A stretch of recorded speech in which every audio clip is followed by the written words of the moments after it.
beautiful car you have. Thank you. What year is it? 2007. How many miles? 102. Oh, it's the baby. It actually turned 100,000 miles on this racetrack. Did you take a picture? No, I wish I didn't even think about it. Oh, you were on the racetrack, so you couldn't really take a picture. Yeah, I wish I had thought about it though, because I would have took it after I came off session, and I was like, oh wow, that's cool. Like I really, that's pretty cool that it turned 100,000 miles on this racetrack. Is kind of a milestone. Yeah, and I was like, book. that's pretty cool. And then my wife said, did you take a picture after the session? And I was like, no. Okay, testing 1, 2, 3. I can hear you. Can you hear me okay? I can hear you good. And normally what happens is everybody yells at me because I'm too loud. Okay. So this is me. Okay. The driver. Okay. And you can just turn it down or up, whatever you want to do. Yeah, you gotta hang on to that for me. Okay, I will hang on to this. And then we'll switch that when we come in. Yeah? Okay. And then I parked it in gear so the e-brake is not on. Okay.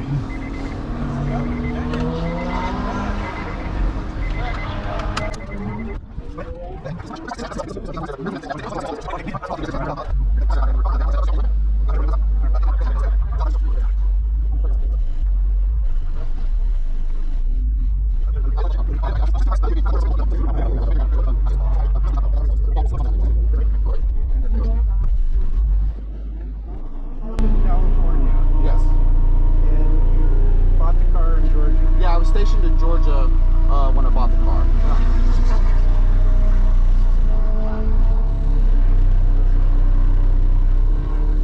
You okay? Yeah, I was looking for my chin strap snap, but I guess it doesn't have one. My motorcycle helmet does. But I don't drive cars around the track enough to really like.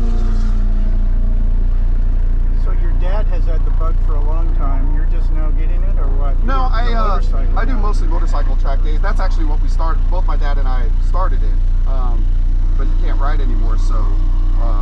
You went and bought a really cool Corvette. Yeah, so we bought a cool Corvette, and. Speaking of which. Yeah, and so he's having fun still. Yeah, he still loves it. So. You guys racing or No, just track days. Dad's raced before, but I haven't. He did I forget what it's called. It's like the senior, because he was like 60 when he was racing. No, maybe not that old. Yeah, he was like 60. He was 58, 59, something like that. And he was doing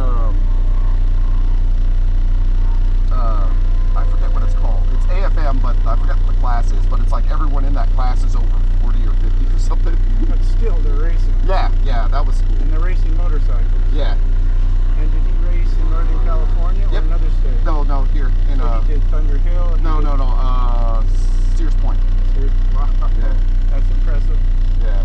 That's impressive. Yeah, so he did that. I can't imagine. Yeah, he did that. That was a long time ago. It wasn't like a regular thing. He did it. I was in the Army at the time, so I wasn't here. But he was the guy who's hanging out with us. He's one of my really close friends from a long time ago, and he was helping him pit and everything. Yeah, that guy.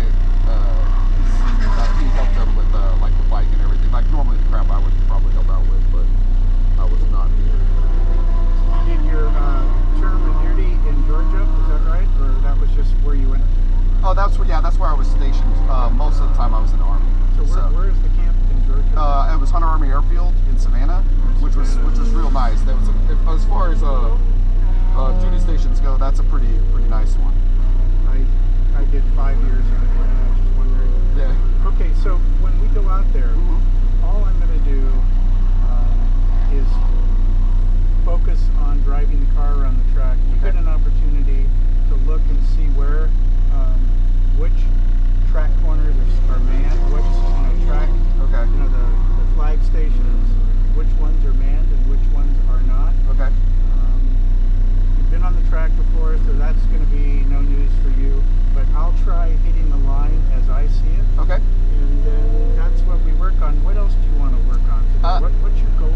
I just like to drive and like kind of just get I don't get to drive this car very often, and I definitely don't get a lot of track time anymore, especially recently. So. And you can't do it on the street. Right. So I just like to go out, just work on whatever I'll notice. I'll probably being a little weak on the brakes today. So I'll work on that. Line, obviously, because you can always work on that. That's always something. Always work on the line. Yeah. That's always good. And then, you know, as the day progresses, you can grid over here, or you can grid over there, wherever you're comfortable with. Sometimes when I'm in the C group, saying something, I'm not sure what. Sometimes when I'm in the C group and I'm just psychologically not ready to be in the C group, I'll just wait until everybody goes out and I'll be the last person, and that way I don't feel like I'm slowing people down. Right. And you just slowly work up to your speed. Nothing wrong with that. Yeah, I tend to line up further to the left, and then kind of get a feel for, because it seems kind of weird with track day groups in general. Like you'll guys in the A group that are flying, I know. and then you'll get guys in the A group who, like, I'm like, damn dude, like, are you, like, what's going on? Yeah, I know. So until I kind of figure out where we are, what we really work hard at trying to minimize that difference, but it does happen. Yeah. But you've got the right idea. Kind of just take steps and see what's going on today. What's the group? I mean, look to our right. Right. I see Z06 Corvette. Yeah, She's got what, like 700 horsepower. Right. There's 3 of them lined up right there. Then I've got a GTS Cayman next to me. Yeah. Right. Right. Right. When I go out, and Russ sees this too, but it's getting to be, when we go to track days at Laguna or at Sonoma, it's all about Porsche GT3s and GT4s. It's just amazing, the number of cars out there. But what I also like about HOD is it attracts a group that tend to respect others on the track. And they don't consider it a free-for-all. Right.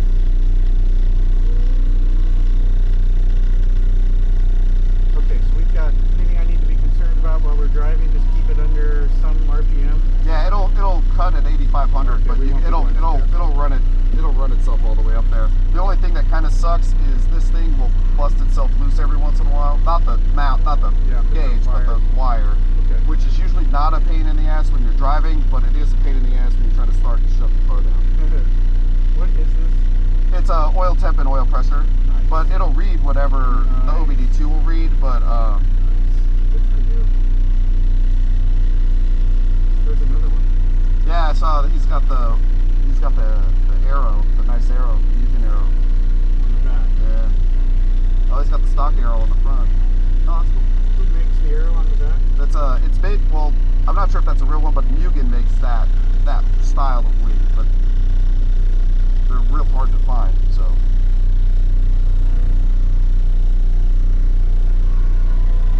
Looks like he has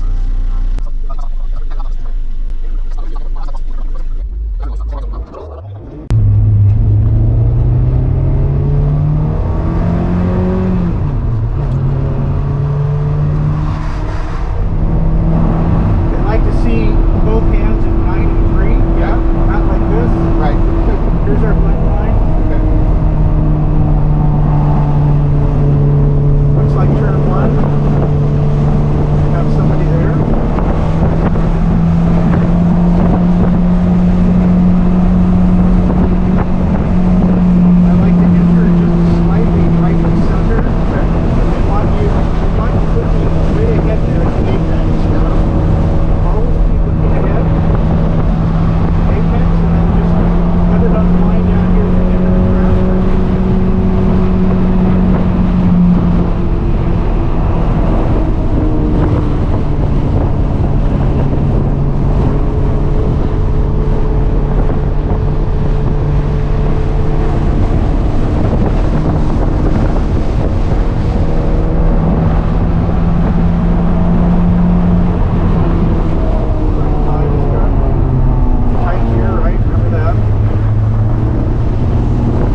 you. Thank you.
sloppy in the back, just a little Yeah. bit.